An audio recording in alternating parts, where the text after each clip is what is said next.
అందరికీ ప్రైజ్లాడండి. దేవుని పరిశుద్ధ నామానికి స్తోత్రములు కలుగునుగాక. ఎలా ఉన్నారు అందరూ? దేవుడికి స్తోత్రం. మీరందరూ క్షేమంగా ఉండాలని మీ అందరి కొరకు మేము ప్రార్థన చేస్తూ ఉన్నాం. అయితే ఈరోజు ప్రభు మనకి ఇస్తున్నటువంటి వాగ్దానము మత్తయి సువార్త 6:34, మాథ్యూ 6:34. రేపటిని గురించి చింతింపకుడి. ఆమేన్.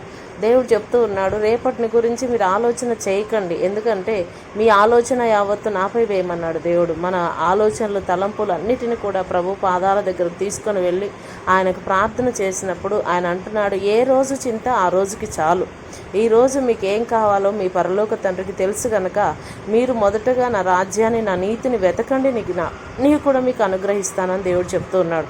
అయితే అదే సమయంలో దేవుడు మాట్లాడుతూ ఉన్నాడు, ఆకాశ పక్షులను చూడుడి, అవి విత్తవు, అవి కోయవు, అవి గరిసెల్లో దాచుకో, వాటికన్నా మీరు శ్రేష్ఠులు కాదా అని దేవుడు సెలవిస్తూ ఉన్నాడు.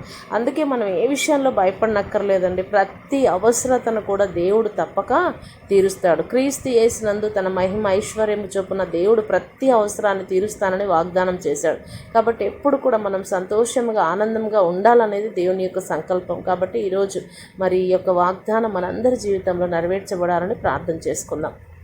స్తోత్రమయ్యా, పరిశుద్ధానికి వందనాలు.